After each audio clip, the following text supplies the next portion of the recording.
সুপ্রিয় শিক্ষার্থীরা, তো আমরা করছিলাম ফান্ডামেন্টাল, আর ফান্ডামেন্টাল থেকে আমরা ডি ময়ূরের উপপাদ্য চ্যাপ্টারটা করতেছিলাম। তো আজকে আমরা যে প্রশ্নটা নিয়েছি, প্রশ্নটা প্রথমে পড়ি। প্রশ্ন বলছে কি, যদি এক্স আর, এটা কিন্তু টু দি পাওয়ার না, মাথার উপরে নিচে আছে, তাহলে x r equal to cos pi by two to the power r plus i sine pi by two to the power r হয়, তবে দেখাও যে x one x two x three dot dot dot infinity equal to -1, অর্থাৎ এই x ওয়ানের সাথে x two গুণ করবো, তার সাথে এক্স থ্রি গুণ করবো, এবং এভাবে আমি অসীম পর্যন্ত যদি গুণ করতে থাকি, অসীম পর্যন্তও যদি গুণ করতে থাকি, তাহলে আনসারটা আসবে জাস্ট -1। ওকে, তাহলে এটা আমরা এখন প্রমাণ করার চেষ্টা করবো। ওকে, তো প্রথমে আমাদেরকে এই জিনিসটা দেওয়া আছে, তাহলে আমরা লিখতে পারি যে দেওয়া আছে কি x r equal to cos pi by two to the power r plus i sine pi by two to the power r. Okay, এটা দেওয়া আছে। এখন দেওয়া আছে এক্স আর, কিন্তু আমাদেরকে যেটা দেখাইতে হবে সেটা x one x two x three এভাবে যেতে থাকবে, তাই না? তাহলে আমরা যদি আর এর জায়গায় 1 বসাই তাহলে এক্স ওয়ান পাবো, আর এর জায়গায় যদি 2 বসাই তাহলে এক্স টু পাবো, এভাবে আমরা পেতে থাকবো। এই জন্য আমরা লিখবো যে আর ইকুয়াল টু 1 2 3 ইত্যাদি হলে আমরা পাই,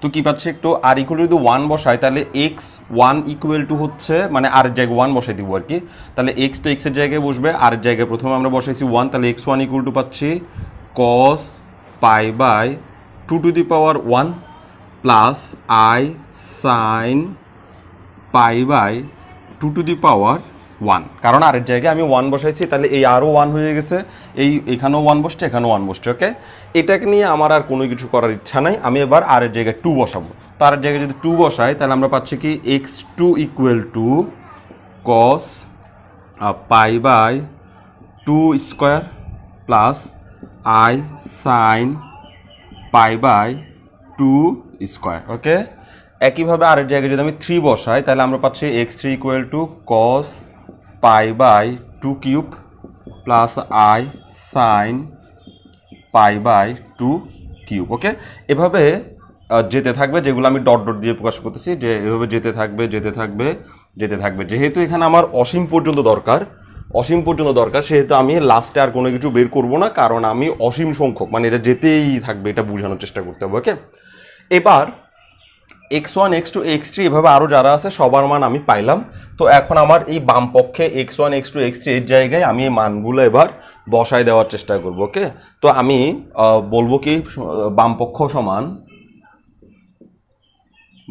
সমান হচ্ছে x one x two x three dot dot dot dot infinity. Okay, তাহলে এক্স ওয়ানের মান কত, এই যে এখানে একটু আগে লিখলাম, এক্স ওয়ানের মান হচ্ছে cos pi by two to the power 1 plus i sine pi by two to the power 1। লিখে ফেলি cos pi by two to the power 1 plus i sine pi by two to the power 1।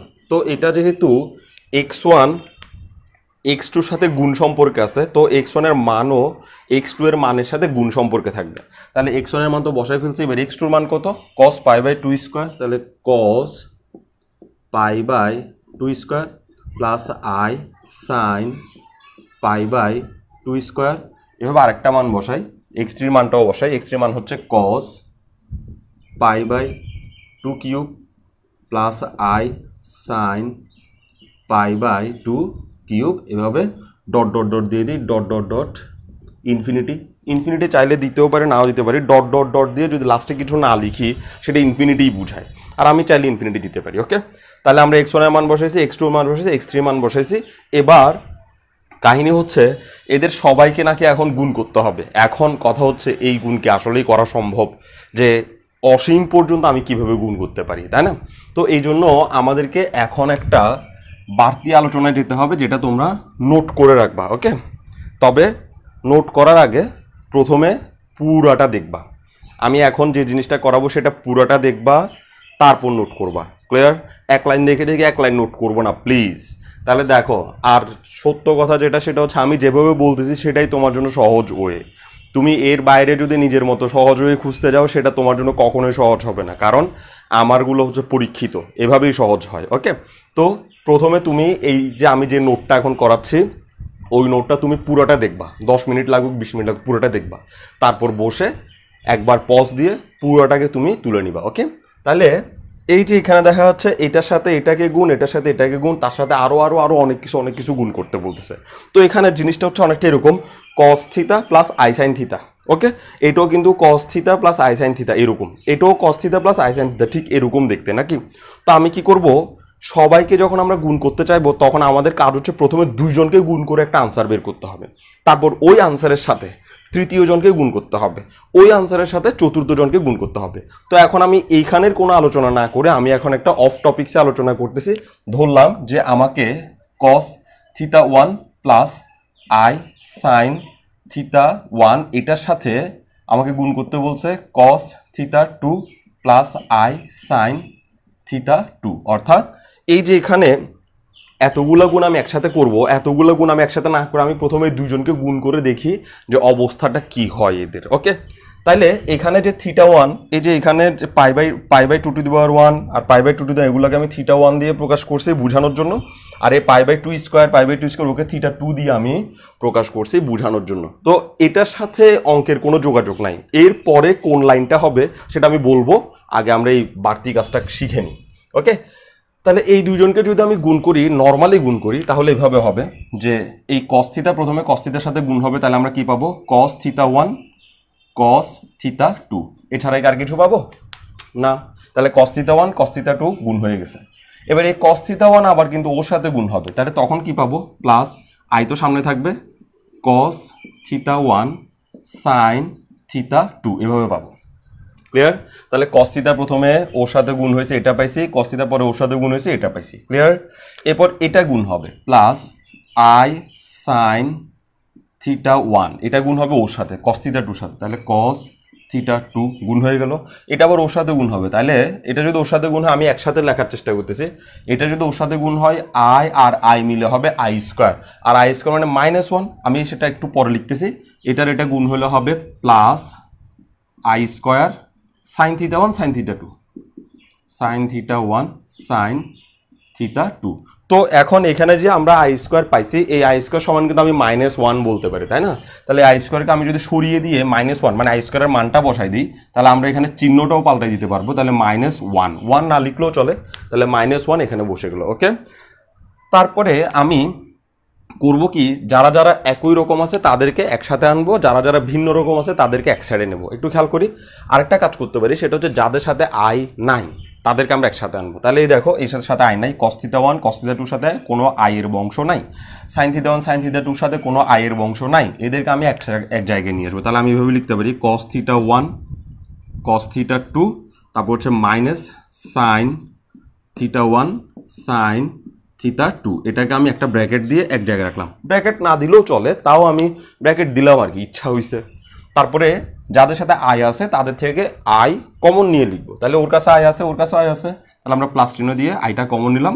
I common নিলে ওর কাছে পাচ্ছি cos theta 1 sin theta 2 plus ওর কাছে পাচ্ছি sin theta 1 cos theta 2।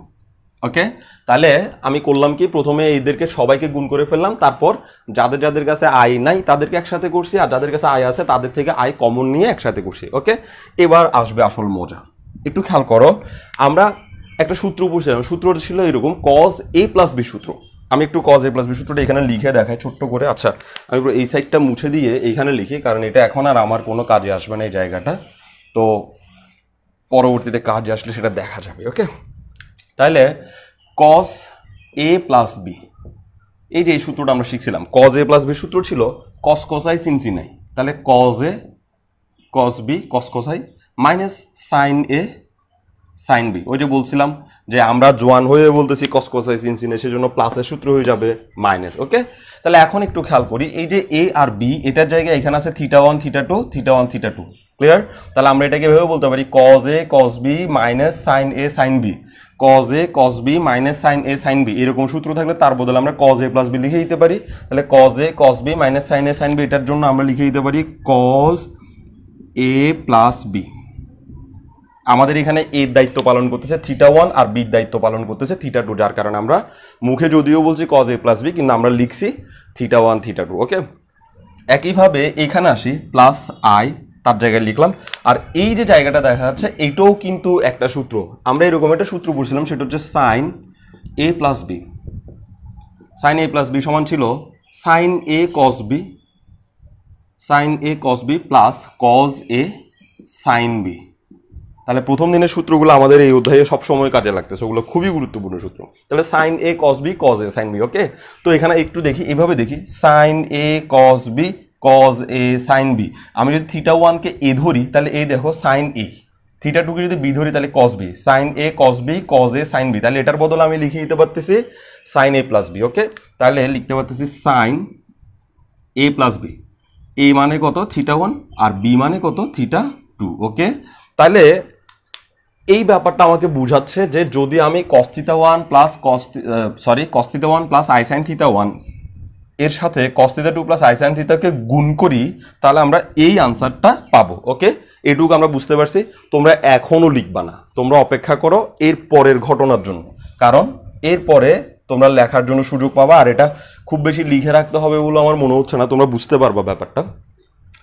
এখন আমি করব কি, এই যে টোটাল গুণফলটার সাথে আমি এই একটা দুইটা গুণ করতে এটা পাইছি, এবার আমি তিনটা গুণ করে দেখবো যে কেমন হয়। অর্থাৎ এখন আমার উদ্দেশ্য হচ্ছে এই cos theta one plus i sine theta one এটার সাথে cos theta two plus i sine theta two এটার সাথে আরও একটা নতুন রাশি গুণ করবো, সেটা হচ্ছে cos theta three plus i sine theta three. এটাকে গুণ করলে কেমন হয় সেটা আমি দেখব। তো একটু আগে আমি যা দেখছি তা তো দুইটা গুণ করছি, এবার আমি তিনটা গুণ করে দেখতেছি কেমন হয়। ওকে, ব্যাপারটা তো অবশ্যই আমাদেরকে আস্তে আস্তে এগিয়ে যেতে হবে, কারণ এই দুজনের গুণফলের সাথে তার তৃতীয় জনকে গুণ করতে হয়, তার গুণফল আসলে তারপর চতুর্থ জনকে গুণ করতে হয়, গুণ এভাবে একটা একটা করেই করতে হয়। ওকে, তো আমরা আসলে এখান থেকে একটা ফর্মুলা আবিষ্কার করবো যেটার জন্য আমাদের একটা একটা করে গুণ করতে হবে না, আমরা আরামসে করে দিতে পারবো। আর তোমার হয়তো মনে হইতে পারে যে আরে গুণ করতে করতে তো সময় চলে যাচ্ছে, পরীক্ষার হলে তুমি 1 সেকেন্ড এটা করে দিবা, আর এখন তোমার শিখতে কষ্ট হচ্ছে, শেখার জন্য তোমার আধা ঘন্টা লাগবে, কিন্তু পরীক্ষার হলে তোমার 1 সেকেন্ডের বেশি লাগবে না এটা করতে। ওকে, তাহলে দেখো এই দুইজনকে তো গুণ করে আমি এই আনসারটা পাইছি এত কষ্ট করে। আর এখন এই দুজনের সাথে আমি আবার তিনটা একসাথে গুণ করে দেখতেছি, তিনটা গুণ করলে কি হয়। ওকে, তো তিনটা গুণ করলে কি হয় সেটা জানার আগে একটু খেয়াল করি। এই দুইজনকে গুণ করে আমি যে আনসারটা পাইছি সেটা আমি এখানে বসাই দিচ্ছি, cos theta one plus theta two plus i sine theta one plus theta two. Okay, এই দুজনকে গুণ করে আমি এটা পাইছি, যার কারণে আমি এটা এখানে বসাই দিছি। আর নতুনটা এখনো গুণ করি নাই, নতুনটা গুণ করব এখন। হ্যাঁ, আমরা তো এভাবে লিখতে পারি তাই না, কারণ এই দুজনকে গুণ করছি তো একটু আগে, আর আনসারটা তো পাইছি। ওই আনসারটা আমি এই দুজনের কাছে বসাই দিছি, যে তোমাদের দুজনের গুণফল তো এইটা, তো এটা বসাই দিছি। আর তোমাদের দুজনের গুণফলের সাথে নতুন ওকে গুণ করা হচ্ছে, যাতে আমরা নতুন আনসারটা কি আসে সেটা একটু দেখতে পাই। ওকে, তো এই গুণটা অনেক লম্বা হবে, তো এই জন্য আমি এখানে বোর্ডের এই সাইড থেকে করতেছি। তো প্রথমে আমরা করব কি, এই cos theta one plus theta two এটার সাথে এই প্রথমটা গুণ করব। তাহলে আমরা কি পাবো, এভাবে পাবো মনে হয় যে cos theta one plus theta two into cos theta three, এভাবে পাবো নাকি নয়। এটা এটার সাথে প্রথম ওকে গুণ করছি, এরপর এটার সাথে এই লাস্টেরটাকে গুণ করব। তো এটার সাথে যদি লাস্টটাকে গুণ করি, তো এখানে একটা আই দেখা যাচ্ছে না, আইটাকে আমি প্রথমে লিখতে চাচ্ছি সৌন্দর্যের জন্য আই, তারপরে লিখতে চাচ্ছি যে cos theta one plus theta two আর পাচ্ছি কি সাইন থিটা থ্রি। ওকে, তাহলে এই প্রথমটার সাথে দুজনের গুণই শেষ, প্রথমটার সাথে ওর এবং ওর দুজনের গুণ দুইটা আসছে। এবার আমাদের কাজ হচ্ছে ওর সাথে দুজনকে গুণ করা। তাহলে আমরা ওর সাথে যদি ওকে গুণ করি তাহলে পাচ্ছি কি i sine theta one plus theta two cos theta three, ওর সাথে ওকে গুণ শেষ। তারপরে প্লাস ওর সাথে এবার ওকে গুণ করবো। এবার আমি একটু স্মার্ট হওয়ার চেষ্টা করবো, যে আই এর সাথে যদি আইকে গুণ করি তাহলে আমরা আই স্কোয়ার পাবো, আর আই স্কোয়ার মানে হচ্ছে -1, সেজন্য আমি মাইনাস লিখে দিয়েছি সরাসরি। আর ওর সাথে ওকে গুণ করলে আমরা পাচ্ছি sine theta one plus theta two into sine theta three. Okay, তুমি চাইলে এইভাবে লিখতে পারো যে এখানে প্লাস আই স্কোয়ার আসবে, তো আই স্কোয়ারের মান তো -1, তো আই স্কোয়ারের মান -1 হলে আমরা এটাকে মুছে দিয়ে -1 লিখতে পারবো, 1 না লিখলেও চলে। ওকে, তাহলে এই দুইজনের গুণ এখন আমরা শেষ করলাম। এবার কাহিনী কি, আমরা করব কি, এই যে cos একসাথে আছে দেখা যাচ্ছে এখানে, আর এই যে এখানে সাইন একসাথে আছে, ওদের দুজনের কাছে কোনো আই নাই, যাদের কাছে আই নাই তাদেরকে একসাথে করব। তাহলে ওকে আমরা লিখলাম cos theta one plus theta two into cos theta three লিখলাম, আর তার পাশে এই মাইনাস দিয়ে এটাকে নিয়ে আসলাম, কারণ ওর কাছে কোনো আয়ের বংশ আমরা দেখতে পাচ্ছি না। তাহলে সাইন থিটা 1 প্লাস থিটা 2 তারপর হচ্ছে সাইন থিটা 3 লিখে ফেললাম। ওকে, এবার যাদের আর দুজন আছে যাদের কাছে আই আছে, ওর কাছেও আই আছে, ওর কাছেও আই আছে, তো আমরা আই কমন নিব। তাহলে প্লাস আই কমন নিলাম, আই কমন নিলে একটু সেকেন্ড ব্র্যাকেট লাগবে, আই কমন নিলাম, তাহলে কত থাকে কস, ওর কাছে থাকে cos theta 1 plus theta 2, theta 1 plus theta 2 সঙ্গে সাইন থিটা 3ও থাকে, সাইন থিটা 3, আর ওর কাছে থাকে সাইন থিটা 1 প্লাস থিটা 2 সঙ্গে কস থিটা 3 থাকে, কস থিটা 3 থাকতেছে। ওকে, এবার আমরা আবার কিন্তু সূত্রে চলে আসছি, একটু দেখি। এটা হচ্ছে কজ, এই পুরাটাকে আমি এই মনে করব, এই পুরাটাকে। তাহলে cos A cos B sine A sine B, cos A cos B sine A sine B, মানে কস কোসাই সিন সি নাই, তার মানে এটা হচ্ছে কজ এ প্লাস বি সূত্র। কজ এ মানে হচ্ছে এই পুরাটা, এই যে এ প্লাস এই B, cos A plus B সূত্র হচ্ছে cos A cos B sine A sine B. Cos A, একটু খেয়াল করি, এই পুরাটাকে আমি মনে করছি এ, এটুকুকে মনে করছি বি, এই পুরাটাকে মনে করছি এ, এটুকুকে মনে করছি বি, তাহলে cos A cos B sine A sine B, তাহলে কজ এ প্লাস বি, তাহলে কজ এ মানে হচ্ছে এটা পুরাটা, আর বি মানে হচ্ছে খালি এটা। ওকে, আচ্ছা তাহলে আমি এগুলো একটু মুছে দিই, যে এক্সট্রা যেগুলো করলাম। ওকে, তাহলে কজ এত পাইলাম, তারপরে প্লাস আই সাইন, একটু খেয়াল করি, এটা হচ্ছে cos A sine B sine A cos B, এরকম তাই না, অর্থাৎ এভাবে sine A cos B cos A sine B, তাহলে এটা সাইন এ প্লাস বি সূত্র। তাহলে সাইন এ মানে হচ্ছে থিটা 1 প্লাস থিটা 2 আর বি মানে হচ্ছে থিটা 3। ওকে, এবার আসল মজাতে আমরা আসতেছি, একটু খেয়াল করি, আমি এটা মুছে ফেলি, এই মাঝখানে জায়গাটা মুছে ফেলি। ওকে, ভালো করে খেয়াল করতে হবে। এখন আমরা যখন এই দুজনকে গুণ করছিলাম, ভালো করে খেয়াল করি, theta 1 theta 2, sorry theta 1 theta 1 আর থিটা 2 থিটা 2, এই দুজনকে যখন গুণ করছিলাম তখন কি আসছিল, কস এই থিটা 1 আর থিটা 2 একসাথে যোগ হয়েছে, আই সাইন দিয়ে থিটা 1 আর থিটা 2 একসাথে যোগ হয়েছে। ভালো করে খেয়াল করতে হবে, যখন আমি একজন দুজন তিনজনকে গুণ করলাম তখন কি হয়েছে, কস এই থিটা 1 এই থিটা 2 এই থিটা 3 একসাথে হয়েছে, সাইন এই থিটা 1 এই থিটা 2 আর এই থিটা 3 একসাথে হয়েছে। তার মানে আমি যদি চারজনকে গুণ করি তাহলে এখানে থিটা 1 থিটা 2 থিটা 3 থিটা 4 হবে, এখানেও থিটা 1 থিটা 2 থিটা 3 থিটা 4 হবে। আমি কি ব্যাপারটা বুঝাইতে পারছি? আচ্ছা আরেকবার দেখি, আরেকবার অন্যভাবে দেখি, একটু খেয়াল করি, এই জায়গাটা আমি একটু মুছে দিই, একটু মুছে দিই, সেকেন্ড ব্র্যাকেট মুছে দিলাম, এটাও মুছে দিলাম। ওকে, আমি বলতে চাচ্ছি যে যখন আমি থিটা 1 আর থিটা 2 এই দুজনকে গুণ করছি তখন আনসারটা আসছে এরকম, কস এই কজের থিটা থিটা দোনোটা এখানে যোগ হয়ে বসছে, আই সাইন আর এই সাইনের থিটা থিটা দোনোটা এখানে যোগ হয়ে বসছে। এটা তো আর এভাবে আসে না, সহজে আসে না, অনেক কিছু করে আসছে, কিন্তু লাস্ট লাইন তো এইটাই আসছে, তাই না?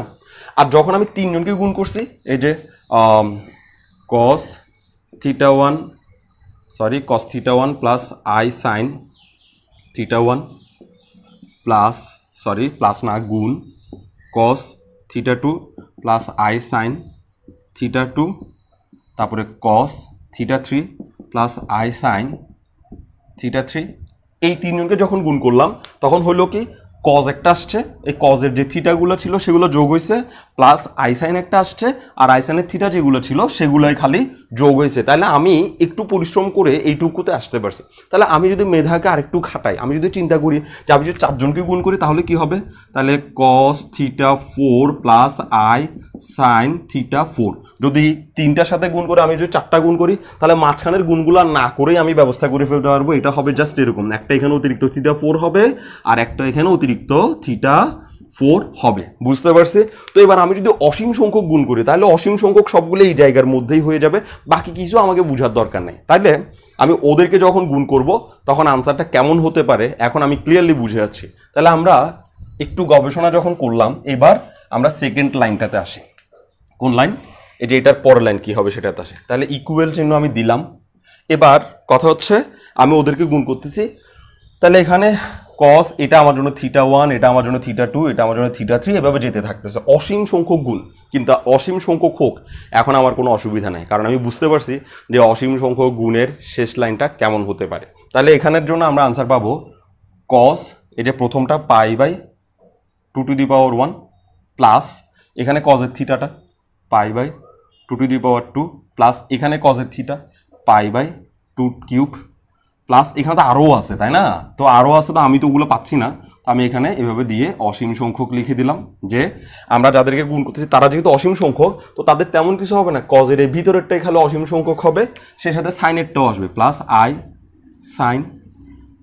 এবার সাইনেরগুলা pi by 2 to the power 1 pi by 2 to the power 1 plus pi by 2 স্কোয়ারের দ্বিতীয়টা, তারপর তৃতীয়টা plus pi by 3 square plus dot dot dot অসীম সংখ্যক এভাবে আসবে। তাইলে আমরা যদি এইটাকে সারা জীবন গুণ করতে থাকতাম তাহলে এটা সারা জীবনও শেষ হইতো না, কিন্তু আমরা যেহেতু আমাদের বুদ্ধিটাকে অ্যাপ্লাই করছি যে 2টাকে গুণ করে দেখছি ওদের শেষ লাইন কেমন হয়, 3টাকে গুণ করে দেখছি ওদের শেষ লাইন কেমন হয়, তখন আমি বুঝলাম ও এখানে তো তেমন কিছুই হচ্ছে না, জাস্ট কজের থিতাগুলো একসাথে হয়ে যাচ্ছে, সাইনের থিতাগুলো একসাথে হয়ে যাচ্ছে, তখন আমরা এই অসীম সংখ্যক গুণকেও বললাম কজের থিতাগুলো সব একসাথে হয়ে যাচ্ছে, সাইনের থিতাগুলো সব একসাথে যোগ হয়ে যাচ্ছে, ব্যাস এটুকুতে গুণের কাহিনী শেষ।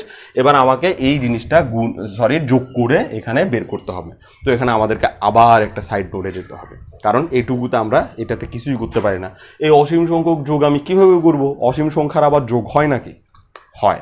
কিভাবে দেখি, আমরা যখন ক্লাস 9-এ পড়তাম তখন উচ্চতর গণিতে আমাদের একটা অধ্যায় ছিল যে অসীম ধারার যোগফল, অসীমতক সমষ্টি নির্ণয়। ওকে, তো ওই অধ্যায়ের উপর নির্ভর করে আমরা এখন যোগটা শিখতে পারবো। তো খেয়াল করে একটি, যদি কোনো একটা ধারা গুণোত্তর ধারা হয়, যদি কোনো একটা ধারা গুণোত্তর ধারা হয় তাহলে ওই ধারাকে অসীমতক সমষ্টি বের করা যায়। ওকে, তাহলে আমাকে প্রথমে দেখতে হবে যে একটা গুণোত্তর ধারা কীরকম হয় আর একটা গুণোত্তর ধারা অসীমতক সমষ্টি কীরকম হয়। খেয়াল করি এইরকম, এটা হচ্ছে একটা গুণোত্তর ধারা এ প্লাস এ আর স্কোয়ার প্লাস এ আর কিউব এভাবে যেতে থাকবে অসীম পর্যন্ত। তো এটা হচ্ছে একটা গুণোত্তর ধারা, অসীম গুণোত্তর ধারা, অসীম দিছে, তাহলে এটা হচ্ছে একটা অসীম গুণোত্তর ধারা। এই অসীম গুণোত্তর ধারার প্রথম পদ হচ্ছে এ, আর সাধারণ অনুপাত বের হয় অসীম ধারায়। তো সাধারণ অনুপাতকে আমরা কিভাবে প্রকাশ করি?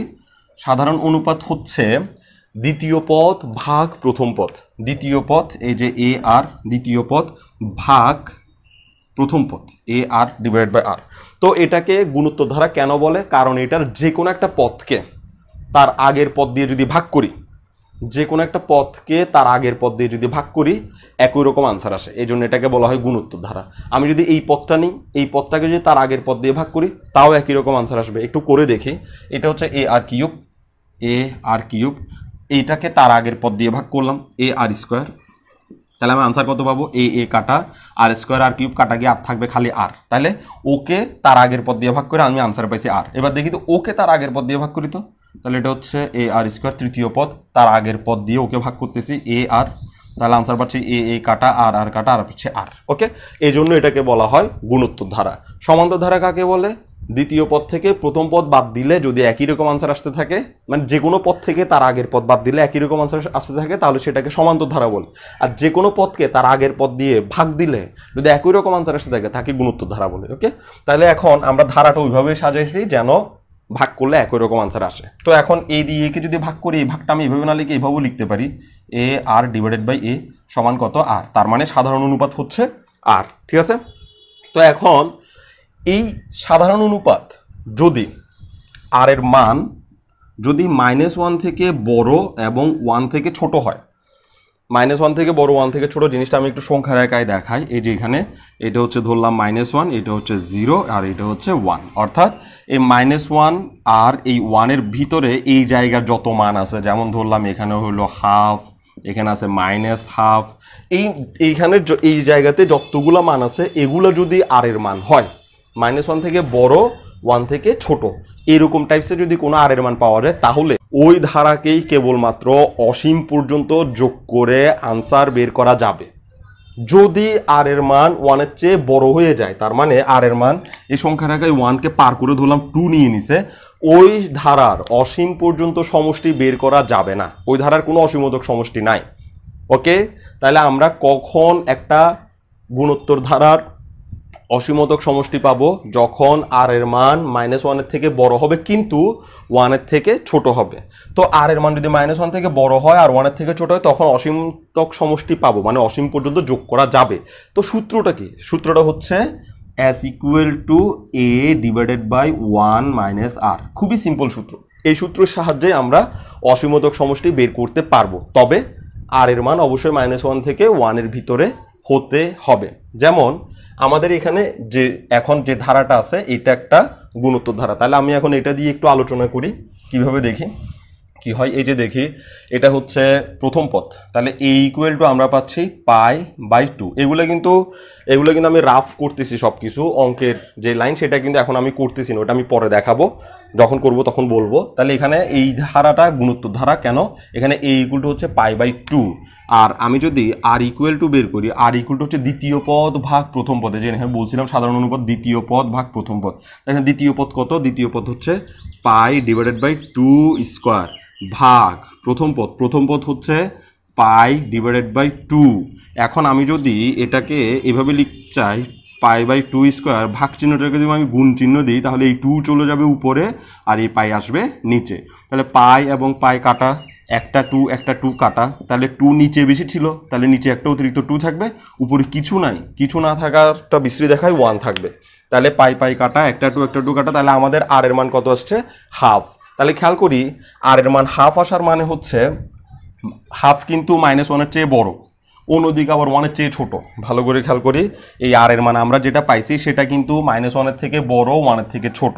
ওকে, সুতরাং আমাদের এই ধারা অসীম পর্যন্ত হলেও তার যোগফল আমরা এই সূত্রের সাহায্যে বের করতে পারবো। তাহলে এই সূত্রের সাহায্যে আমরা একটু যোগফলটা বের করার চেষ্টা করি, কত হয়। তাহলে এর মান হচ্ছে π/2, এর মান আমি রেখে দিলাম π/2, 1 মাইনাস আর এর মান কত পাইছি, আর এর মান হচ্ছে হাফ। তাহলে আর এর মান এখানে হাফ বসাই দিছি।